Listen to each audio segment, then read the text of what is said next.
This is the science box. You will see that an amazing discovery was made that broke the boundaries of the science box forever. It proved that science cannot be contained. Let's take a closer look. It all began in 1869. This is Friedrich Miescher.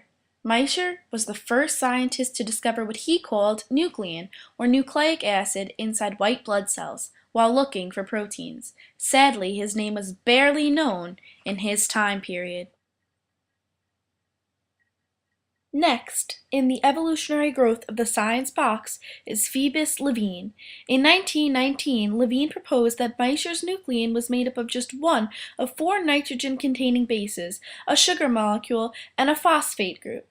Levene said, "New facts and new evidence may cause its alteration, but there is no doubt as to the polynucleotide structure of the yeast nucleic acid." He was aware of the tentative nature of the science box.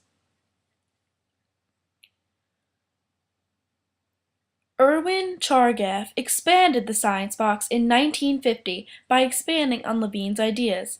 He noted that DNA varies among species while maintaining certain properties. He figured out that nucleotides, or the units of nucleic acid, are in similar proportions. Adenines plus guanines equals cytosines plus thymines. His rules allowed for the most amazing discovery of them all.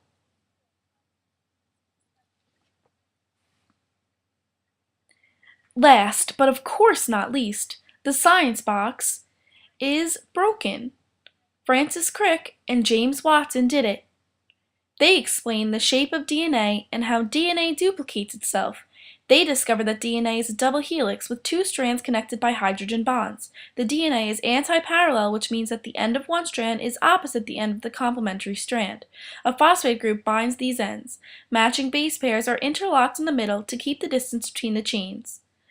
This breakthrough represents how nothing in the science world is set to the confines of a box. Also, there is always more to discover.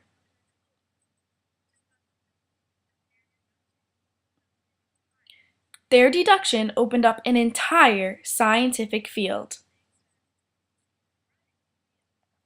Today, DNA experiments are used in a variety of fields such as agriculture, forensic studies, and have been used to identify and treat cancer. If the science box stopped Watson and Crick, the world would be a different place.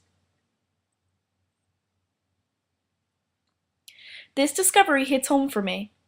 Literally. In just 32 minutes, or 13.7 miles from my house, scientists are discovering the quirkiness of quantitative biology and narrowing in on the intricacies of neuroscience. The answers to the world's most pertinent questions are being solved just a few towns over from mine, in the Cold Spring Harbor Laboratory. It is this laboratory that the famous James Watson took the reins of in 1968. Every time I pass by it, I see the possibilities of the world without the science box.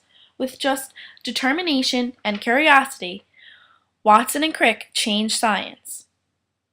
With that same determination, curiosity, and bravery to think outside the science box, who knows what I can discover in my future endeavors in the science field.